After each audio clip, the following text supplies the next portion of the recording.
I'm Karen Smith, and welcome to the Spotlight on Schools edition of Speaking of Concord. What makes someone a good teacher? There are many different opinions on the subject, but one thing's for certain, there are many good teachers in the Concord district. During this program and in future programs, you'll be meeting some of those outstanding educators who have been cited for professional excellence either by state or national organizations. Stay tuned to Spotlight on Schools as you meet some of Concord High School's very special educators. I'm here with Mr. Charles Foley, the principal of Concord High School, and we're here to talk about some of the outstanding educators here at Concord High. This has been quite a year for Concord High School. Bill McNamee has been cited for outstanding teaching in the area of industrial arts. Phoebe Ann Boucher, Art Educator of the Year. Julie Burnham, Guidance Counselor of the Year. Art Jackson, an award from the President for outstanding teaching. Tom Herbert, cited in USA Today as an outstanding teacher. Richard Blanchard, New Hampshire Teacher of the Year. Christa McAuliffe, Teacher in Space. When is this going to end? And why do you suppose all these wonderful people ended up at Concord High School? Well, we could easily say because we hired them. Several of the folks that you talked about, of course, have been here for a good number of years. We have certain criteria, however, when we're selecting teachers. And among the criteria, number one, we'd like to hire people with experience. And the reason we can do that ordinarily is because Concord teachers' salaries rank among the highest in the state, Secondly, we take a look at a teacher from the point of view of needs that we need to satisfy. And so whenever somebody is being hired or a position is vacant, department heads who start off the process establish their needs and then look for the person who is best suited to meet those needs. I also think, too, that the process that we use, which starts off with the department head selecting a committee of teachers, and in some cases students who are members of those committees, helps immensely in this process, so that teachers are selecting teachers. When a department head has 3 or 4 teachers that they think best out of a number of maybe 10, 12, 15, then I get involved and we interview a second time the people that we think are best suited for the position. And so we then, after that process is finished, we send the person down for an interview with the superintendent of schools. And so we have a pretty good process, number one, for screening out what we think are the best people to meet our needs. And the choice of these people who have been found outstanding in their fields during the past year, I think, is an affirmation of the success of that system. What qualities do you look for in a teacher, for someone who's going to be labeled a good teacher? A good personality, one that we know from experience is going to match well with students. Secondly, the person has to be very interested in working with youngsters. Thirdly, the person must have good training and background. The educational preparation must be there. Fourthly, we look for good experience. We look for good recommendations from people with whom the teacher candidate has worked in the past. Phoebe Ann Boucher, you were selected as the Art Educator of the Year by the Art Educators Association in New Hampshire. What are the qualities, in your opinion, that make a good teacher? Oh, certainly caring has got to be first. Wanting to really make a difference in someone's life.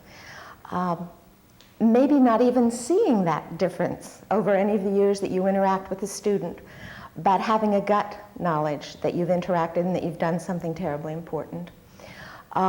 Conscientiousness. A teacher works so hard. You've got to be physically in good shape. You've got to have stamina, and you've got to be willing to work very, very hard. Every job has its pluses and minuses. What are some of the minuses of teaching? Well, I'm afraid to use jargon, but burnout is definitely one of them.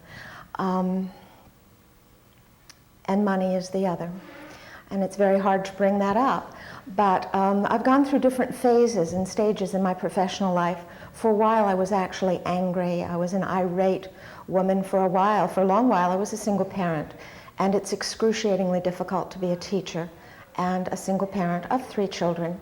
And I did have to deal with the issues of believing in education, believing in wanting to be able to provide my children with all I could. Could I ultimately ever afford education for my children? And as it's turned out, 2 of them are now, one finished with college and one in her last year. They've had to provide that for themselves. It's not been something that I could provide, so I had to swallow pride and know that I couldn't provide that. So money is a real issue. Prestige is another one. Teachers are not a first-class citizen, and I believe that that's a mistake our society is making. I believe that we are indeed first-class citizens, and I think that we are forming the youth and the people who are going to be the future of our nation. And we've got to face that and do something about rewarding that. Bill McNamee, you were nominated by Concord High School as Industrial Arts Teacher of the Year. You were one of the finalists. In an age of teacher burnout, what keeps you going in the teaching profession? Well, there are many days when the reward of working with the kids really makes it seem worthwhile. The kids that keep coming back, that have gone on to engineering school, drafting, vocational type situations, makes you feel real good about what you've done and seems that it's all worth it. What are some of the reasons that you went into education in the first place? That's a good question. Now, on leaving the service and the GI Bill, I had this money I wanted to use. Keene State was affordable. I don't believe when I first went to Keene State, I really thought teaching was what I was going to do. I knew that drafting, I did enjoy. I had never taken it in high school and found that I did enjoy it, and through going through the curriculum of Keene, even though I wasn't really planning it, I don't believe, hearken forsooth, 4 years later, I'm a qualified teacher. What are some of the major areas that you think communities, teachers, whatever, need to deal with in improving the field of education? In a nutshell, communication. Getting everyone the same message, getting the parents to care about their kids, I think is the biggest thing. If there was more support from the home, and we see it on teacher nights here, regretfully, the parents that generally come are the kids that are always getting the A pluses. You don't see the kids or their parents that are having the troubles. And the continual notes home, the continual absences, you generally don't get a chance to see those folks. And that's, I would say, is the biggest problem we have today. As an administrator, how does a school full of good teachers make your job easier? First, I get a satisfaction out of knowing that I have a good staff here. Just knowing that there is good education, good teaching going on in the school makes me feel satisfied.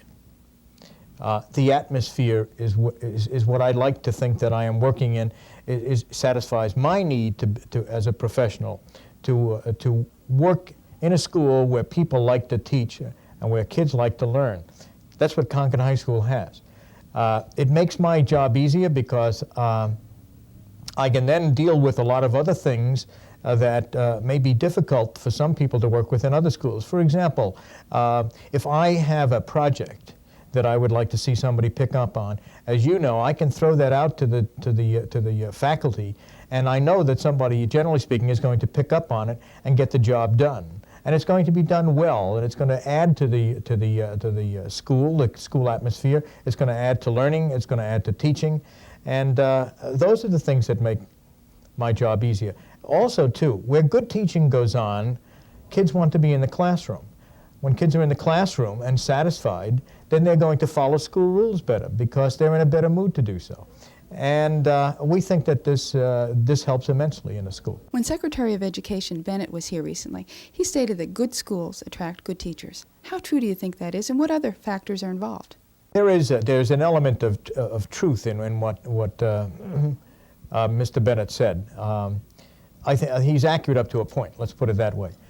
But there are a lot more factors than good schools attract good teachers. The salary structure has to be right. The town or the place where teachers can live has to meet what their needs are. Concord, I think, the Bow-Concord area serves very well to serve that need. Many people come here telling me that they like the quality of life in this area, They like the school systems that their youngsters can be sent to. They like the atmosphere of the school district for satisfying their professional needs. And we think that this is very important, and these are the things that attract teachers, not just good schools, because if a good school is not paying a teacher a salary that can put bread on the table and can pay the rent and take care of other financial needs in the family, then they're going to go elsewhere. What words of encouragement would you give to someone who's thinking about teaching but is maybe not quite sure that that's what he or she wants to do? Probably that it is a career in which you can make a difference, and you can know that you can make a difference. There are a lot of careers that you could go into, and by the time you were 40 or 42, you would think, have I really changed the world? When you mature enough to know that it's important that you make a difference in the world, you reflect and think, have I really made a difference? If I've gone into computers or if I've gone into another career, how do I know I've made a difference? You work with young people and you see them mature, and they come back to you 5 or 6 years down the road, and you know you've made a difference. You've contributed to the world, and if you've given it your very best, you've made a positive contribution to the world. In teaching industrial arts, and to try to tell a kid in what I'm trying to impart to him, the knowledge that I have and the knowledge that they're going to gain in an engineering school or something like that, in a clear conscience, I can't tell them to go into teaching. They're going to make so much more money and have so many more rewards in what I'm trying to help prepare them to do, that you've got to love teaching to want to be in it. It's simply that. Christa McAuliffe was chosen by NASA to be the first citizen in space, the first teacher not. But first of all, she's a teacher, and she was cited for her extraordinary teaching abilities. Christa, what made you decide to become a teacher originally? When I was growing up, the career opportunities were extremely limited for women. And I remember going down to a guidance counselor, and he said, well, you can be a secretary, an airline stewardess, a teacher, or a nurse. And I thought, well, maybe teaching would be something I'd be interested in. And then when I got into college, I got very interested in history, and I was trying to decide whether to major in history or maybe go into teaching. And I decided that secondary education, the older students, would be something that I'd be interested in. It wasn't until I was teaching for my 3rd year that I decided that this was where I wanted to stay, though. Richard Blanchard, you have been selected as the New Hampshire Educator of the Year, Teacher of the Year. Now, what is the process that has been gone through to reach this stage? Well, I think first the principal of the school has to nominate you for that consideration. State Board of Education appoints a committee to interview the various nominees around the state, and that board, that committee from the State Board of Education decides on the person they want for Teacher of the Year, plus the 2 runners-up. In other words, 3 teachers get recognition and 1 is selected as the top teacher. Now, how many years have you been teaching, and what first prompted you to become a teacher? Do you want to admit how many years you've been teaching? Well, this is my 40th year of teaching, and what prompted me to become a teacher is so far back in my background that honestly I can't remember. I remember in a sense, I always knew I wanted to teach. I just one of those very fortunate people, without being, over self-righteous, who knew what I wanted to do when I was at high school age. And so I followed it, and what started out to be my vocation has been my avocation practically since the beginning. So I'm in that enviable position of doing something that isn't work. It's just my joy, my pleasure. Julie Burnham, you were selected as Guidance Counselor of the Year from New Hampshire by the New England Association of College Admissions Counselors. What sort of criteria were they looking at, and what makes you a good guidance counselor? Well, I'd say the type of criteria they were looking for were people that liaise particularly well with the colleges. As to what makes a good guidance counselor, it's a lot more than that.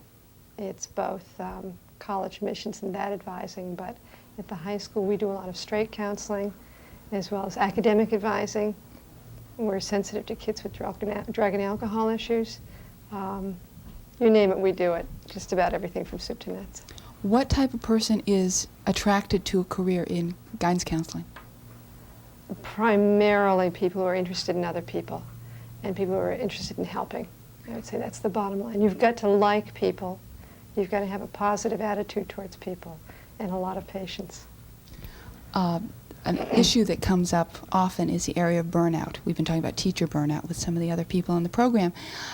Is that an issue in your field, and how do you avoid it?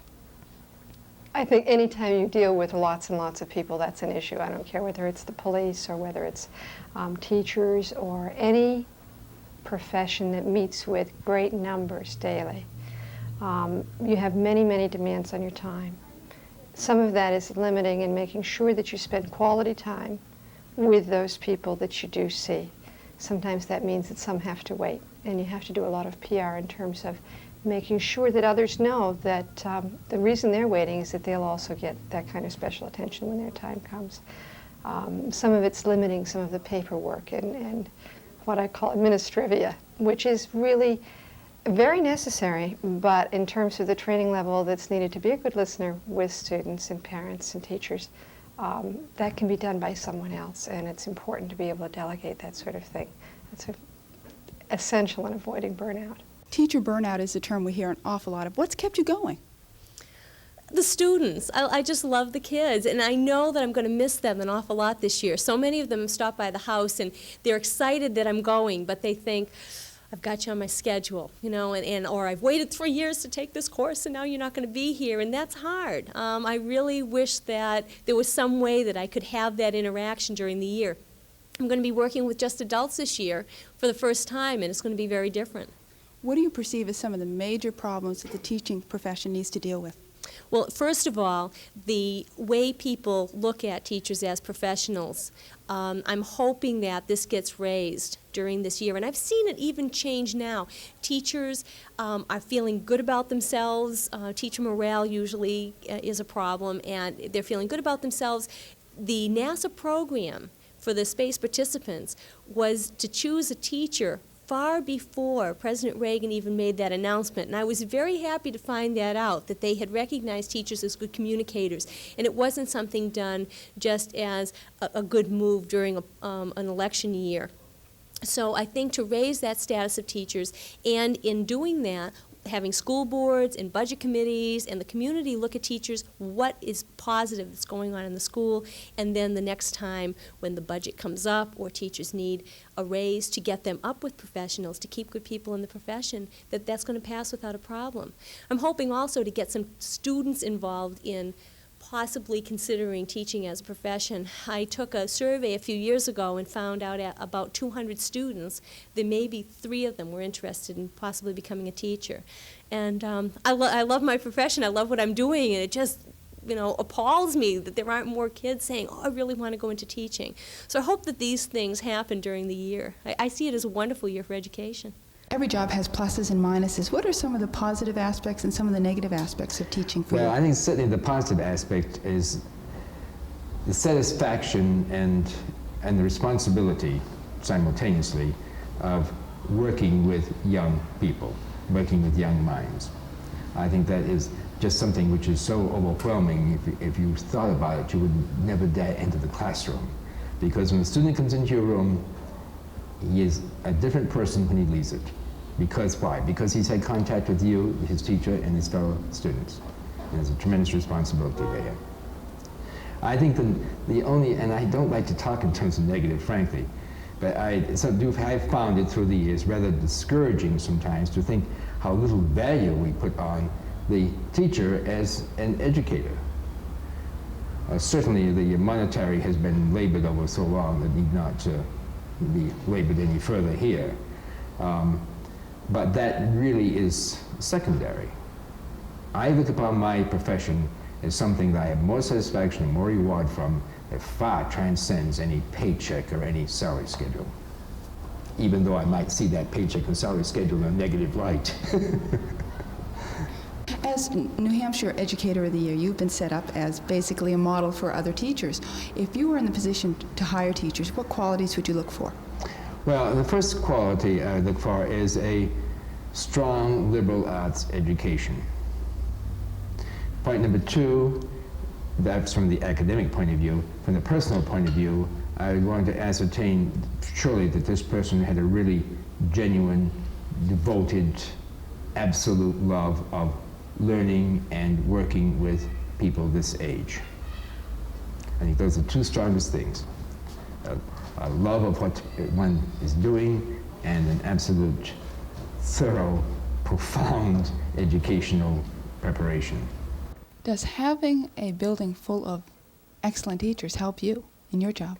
Oh, excellent teachers and excellent programs. I have to say both, because not only do we have a staff that's been very loyal to the school and been here for a long time, but we also have a number of different programs. Part of that's due to the size of the school, that we can offer so much variety between having alternative programs in the area vocational center, which will train youngsters for jobs when they actually get out of here, as well as having AP advanced placement courses for those students who are heading towards the most competitive of colleges. It's a joy to work in a school where you have the variety and multiplicity of programs that we have. In your opinion, what are the qualities that make a good teacher? Probably the same qualities I said about it in relation to counseling. A great liking for young people is essential. A respect for young people. Young people are very idealistic. They all want to do well.